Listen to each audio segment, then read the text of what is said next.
Over the course of our paranormal journey, we have explored some absolutely terrifying locations and have encountered many bizarre events along the way. From exploring massive abandoned asylums and hospitals, to sleeping inside haunted manors and prisons, no stone is left unturned in our search for answers as to what lies beyond the veil. With such a vast amount of evidence to go through, it can be hard to decide where to begin. So I've narrowed it down to my top 5 scariest and best clips of evidence that I have gathered so far. The full videos to each of these clips will be linked in the description down below. In the woods of Ellicott City, Maryland, sits an old gazebo that has been converted into a strange altar. It was originally attached to St. Mary's College, a Roman Catholic school built for young men in 1868. When the college eventually closed down in 1972, it sat abandoned in the woods until a fire destroyed most of it in 1997. The gazebo, being one of the only remaining pieces of the college, sat untouched for many years before someone came along in 2020 to paint over it with strange symbols.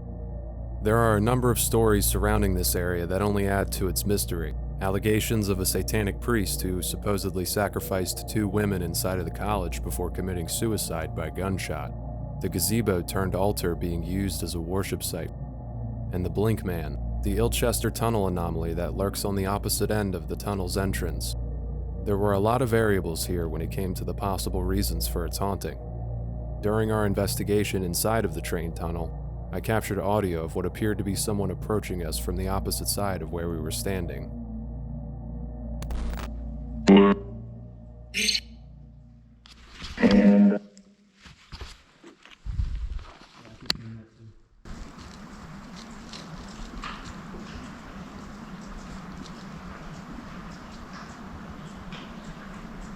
Literally, somebody's walking towards us right now and there's nobody there. While using necrophonic, I began to hear rocks to our left shuffle as if someone were walking through the tunnel. I quickly shut the speaker off and aimed my light down the tunnel to see if anyone was approaching, but after immediately inspecting the area, no one was found. Despite this, the sound continued and I quickly realized that it wasn't a living person that was coming our way.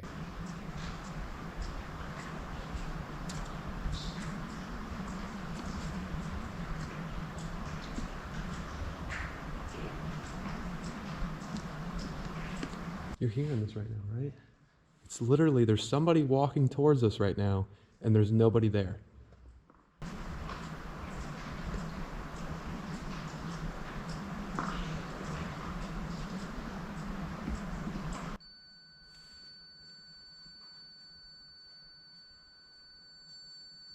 When I initially researched this area, I came across a news article that stated a train derailed on this track one night in 2014 and killed 2 19-year-old women that were sitting on the bridge at the entrance to the train tunnel.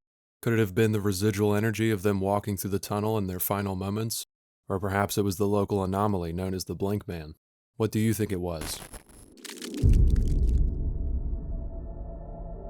Letchworth Village was a massive psychiatric facility located in Thiels, New York, that contained over 130 buildings spanned across 2,300 plus acres of land. It originally opened in 1911 and was a residential institution that cared for mentally and physically disabled individuals of all ages, ranging from newborn to the elderly.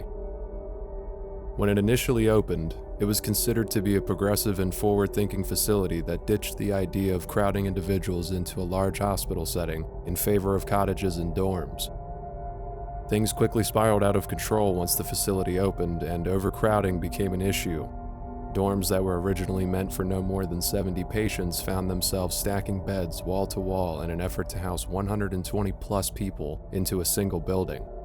Despite earning a reputation for overcrowding and maltreatment early into the facility's operation, it still managed to hold some favor within the medical community for its advancements in psychotherapy and medicinal treatments. In February 1950, a man by the name of Dr. Hilary Kaprowski tested his live virus polio vaccine on an 8-year-old boy in Letchworth Village.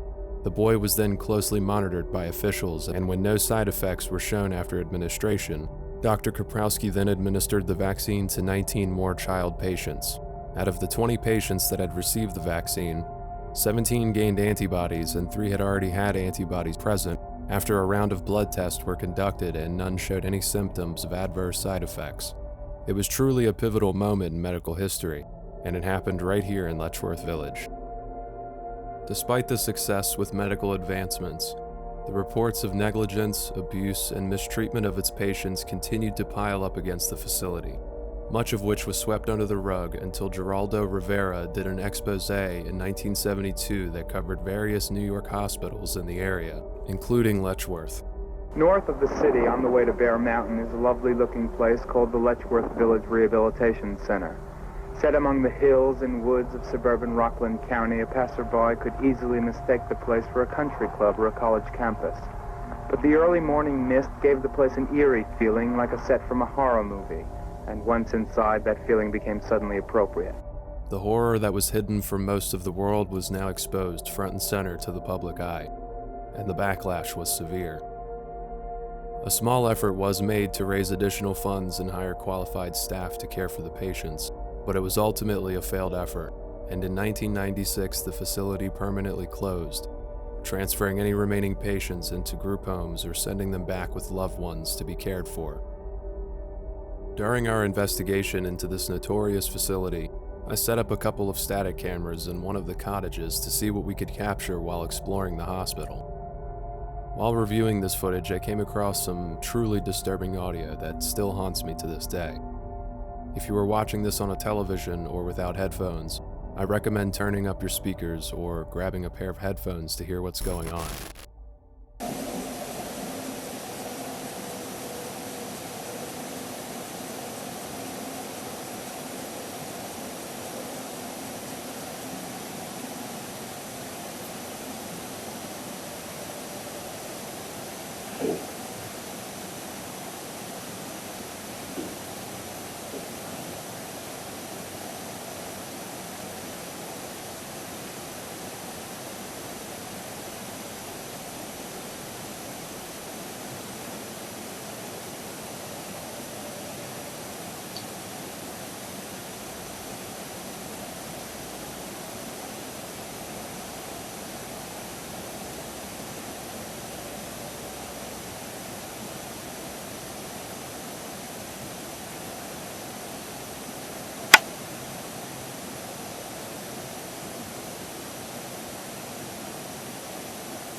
You can hear a lot going on in this clip.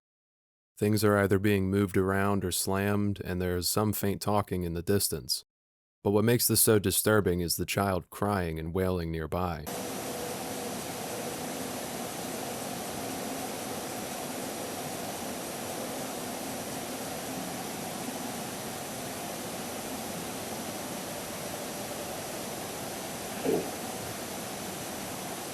Letchworth had a poor reputation for abusing and neglecting its patients, including children. I wonder if this is the residual energy of a child in pain, or perhaps crying out for their parents out of fear of being stuck in an unfamiliar place surrounded by strangers.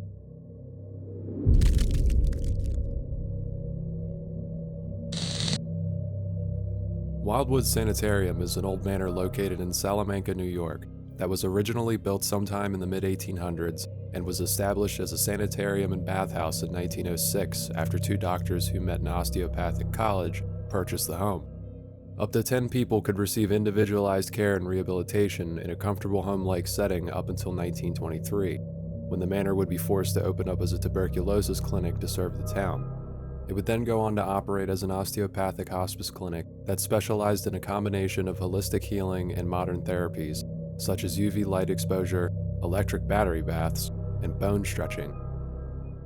Wildwood Sanitarium eventually ceased all hospice care operations and was sold over the years to numerous people that lived inside the home. It was also used as a multi-family home where several families could rent the space on separate floors. So overall, this manor has seen quite a lot of people come and go. Tuberculosis was a deadly disease that claimed many lives while a cure was being researched. It would come as no surprise if people passed away inside these walls when it was forced to be converted into a tuberculosis clinic when the disease was spreading at an alarming rate. There isn't much information regarding any potential deaths in the home outside of speculating the passing of tuberculosis patients. But nonetheless, this home is incredibly active. New discoveries are being made by paranormal teams and investigators all the time, and its owner is always working to salvage pieces of its history from the community and local archives in an attempt to connect any of the activity found inside the home to what is documented. We had activity frequently occurring all around us throughout the night. Our batteries were constantly being drained, devices triggered to questions and reactions we had, and something actually broke my brand new music box. Out of all of this, the discovery inside the basement is what truly stood out to me as one of the creepiest things I have encountered so far. Oh, I forgot about that back room.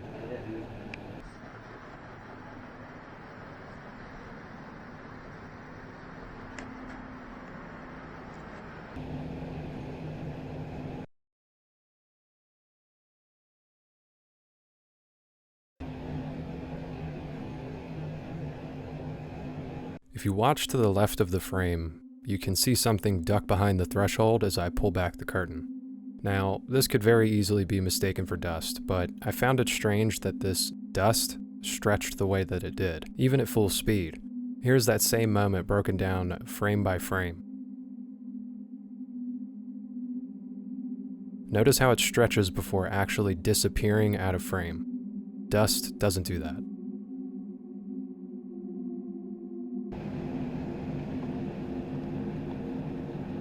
Let's go in. It isn't often that I catch anomalies on the camera like this without instantly assuming it's dust, but this is the only instance where I've seen something like this. What do you think it could be? Let me know down in the comments below.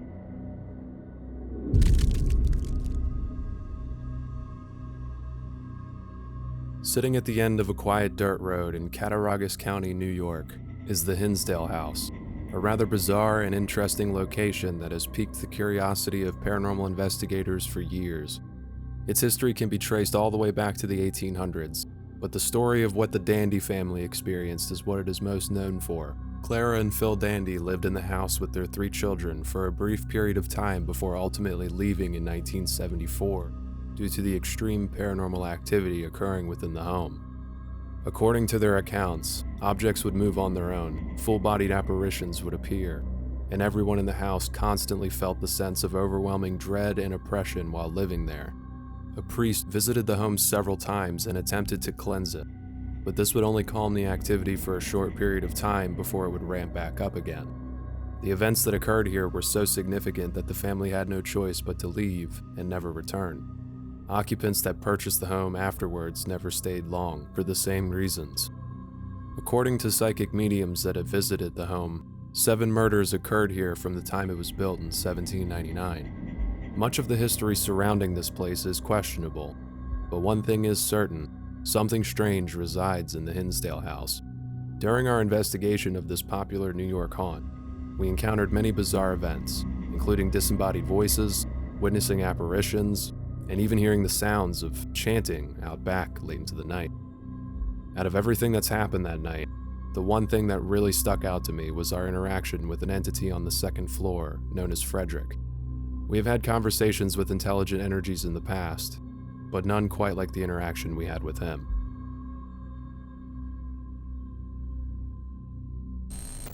Oh.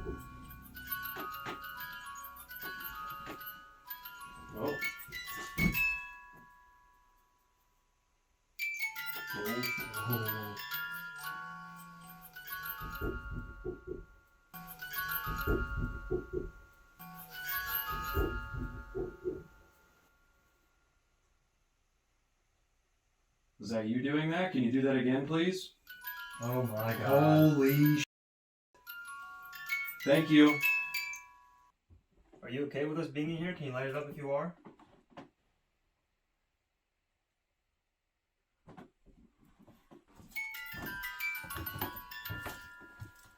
So you are okay with it? Wow. What? Wow. Alright, can you answer this question for me? Can you stop? Can you back away, please? Can you stop messing with this for a second? Please? I'm just gonna have to let it ride for a sec. Is that you squeaking? Okay. If the answer is yes, light it up. Is this closet a portal?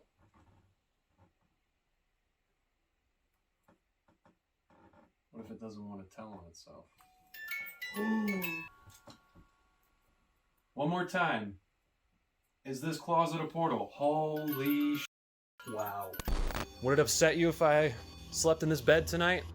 Remember, purple is yes and blue is no.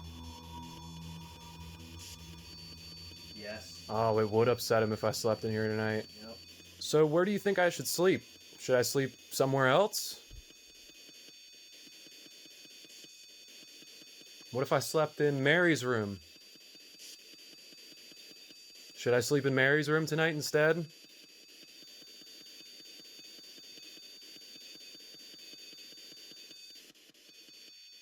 Yes.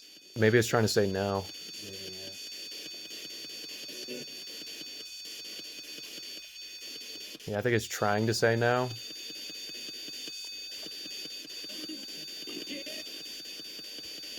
Should I sleep downstairs?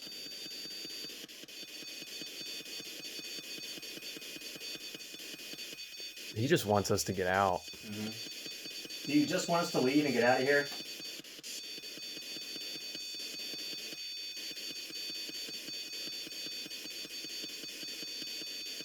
That's so crazy, man. We're having a direct conversation with him right now.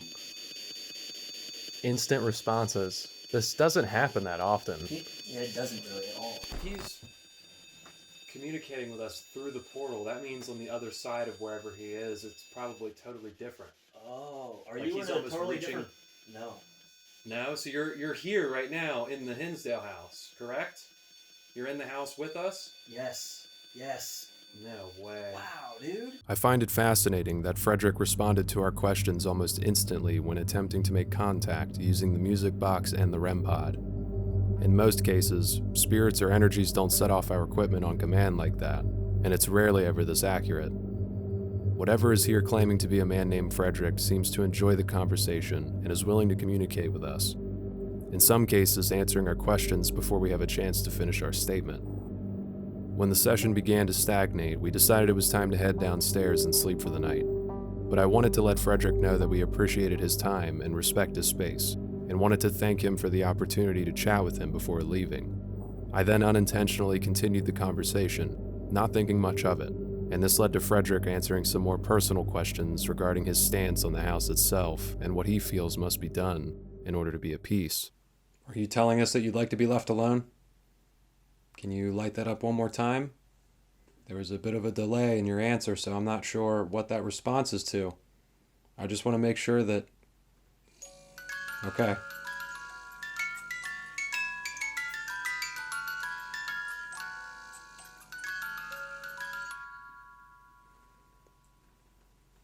All right. Thank you very much. Seriously. It's not very often that we get to talk to such intelligent energy like you.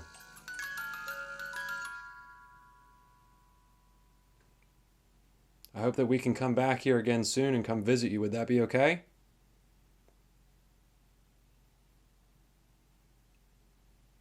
Would you be all right with us coming back? Is that no? That's no. Holy fuck, man. Wow. We're incredibly fascinated by you and want to learn more from you. That's why we do what we do. Would you like it better if they tore this house down?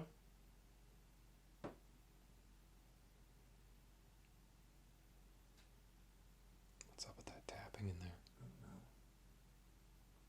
Because without people like us coming here, this place would have been torn down a long time ago. Is that what you want? What? Whoa.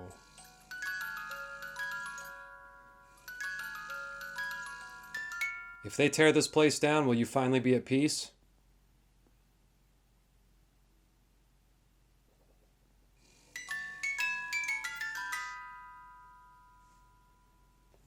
So until this house gets torn down... He knows what I'm going to say before I even finish it. Is there something about this house or this land that prevents you from leaving? Are you unable to fully accept the circumstances of your life?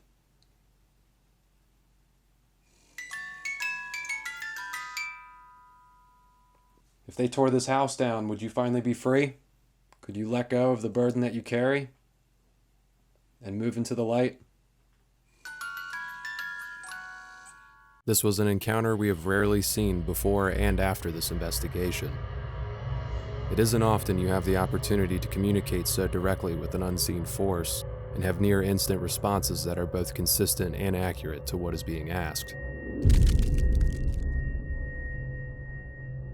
The SCI Cresson investigation is one of the most intense places we have covered so far. It was a tuberculosis hospital before being repurposed into a mental health hospital, and finally a medium security prison until its permanent closing in 2013. All three of these facilities focused on the treatment of human ailments, one of which was, at that time, an incurable disease that claimed 1 in every 7 people it came in contact with. Mental health hospitals that operated in that time period were notorious for being underfunded, understaffed, extremely overcrowded, and negligent of the people they were responsible for. Top that off with a medium security prison that housed rather dangerous and violent criminals, including serial killer Joseph Callinger and convicted murderer John DuPont, as well as 3 documented suicides of inmates incarcerated here, and you have a variety of elements that make up one very intense haunting. We experienced so many strange events in this location, including the disembodied voices heard upstairs in Building 5,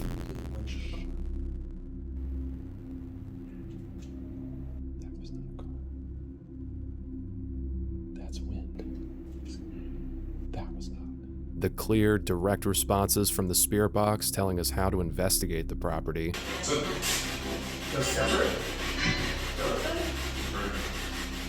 You heard me. Oh, I got chills. Ooh!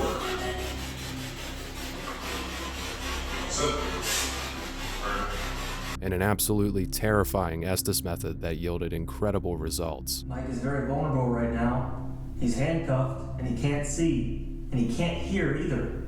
All he can hear is the spirit box. Why don't you touch him?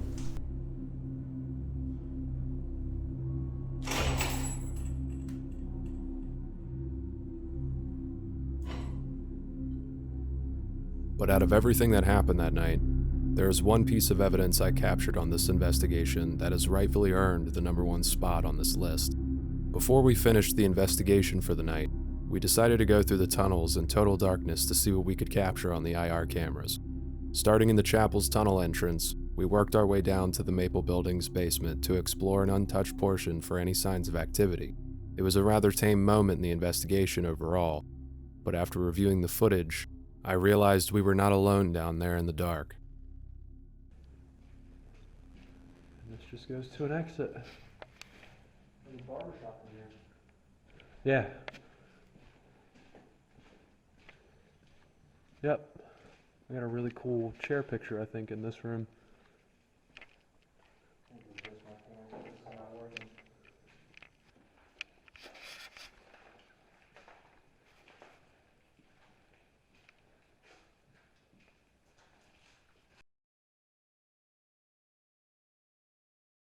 While passing through the barbershop located in the basement of Maple Building, I captured what appears to be someone, or something, peeking its head out from behind the doorframe to take a quick look at us before ducking away.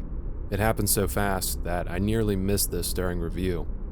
When the footage is slowed down, facial features such as eyes and a mouth can be seen. It's the only time I have ever captured something like this on camera so far. And knowing that there was something down there watching us when all seemed calm makes this one of the most chilling moments during my time as a paranormal investigator. You can watch the full-length investigation to all these clips using the links in the description down below. Did any of your favorite moments make the top 5? Let me know in the comments what your favorite clip was.